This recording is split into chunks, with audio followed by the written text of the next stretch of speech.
سنن ابو داؤد کی روایت ہے، حضرت عبداللہ بن عمر حضرت عمر فاروق رضی اللہ عنہ روایت کرتے ہیں کہ جناب رسول کریم صلی اللہ علیہ وسلم نے ارشاد فرمایا، ان من عباد اللہ لیسوا بانبیاء ولا الشہداء ولكن الانبیاء والشہداء یغبطهم الى آخر الحدیث۔ جناب رسول کریم صلی اللہ علیہ وسلم نے ارشاد فرمایا کہ قیامت کے دن اللہ کے بعض بندے ایسے ہوں گے کہ وہ نہ انبیاء ہوں گے نہ شہداء ہوں گے، اللہ کے عام بندے ہوں گے، لیکن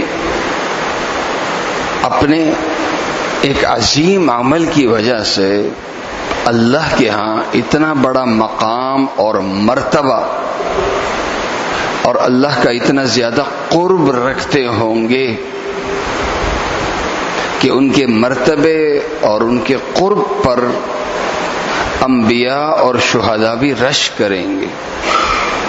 انبیاء اور شہداء بھی رش کریں گے کہ اتنا بڑا مقام، اتنا بڑا مرتبہ۔ اللہ کے نبی صلی اللہ علیہ وسلم نے ارشاد فرمایا، اللہ کے بالکل قریب ہوں گے، اللہ نے ان کا بہت بڑا مقام اور درجہ رکھا ہوگا، اور وہ نور کے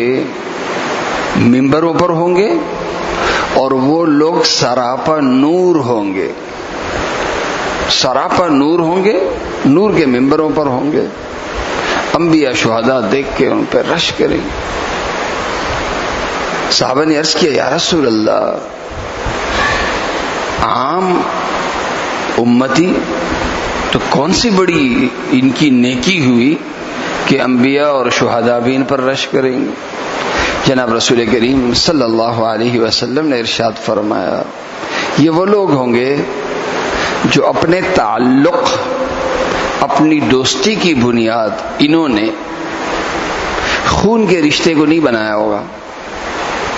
وطن کے رشتے کو نہیں، مال اور عہدے کو نہیں، بلکہ اپنی دوستی اور اپنے تعلق کی بنیاد انہوں نے دین اور دینداری کو بنایا ہوگا، دین اور دینداری کو بنایا ہوگا۔ دیندار جو دین کے قریب ہوا، یہ شخص بھی اس کے قریب ہوا،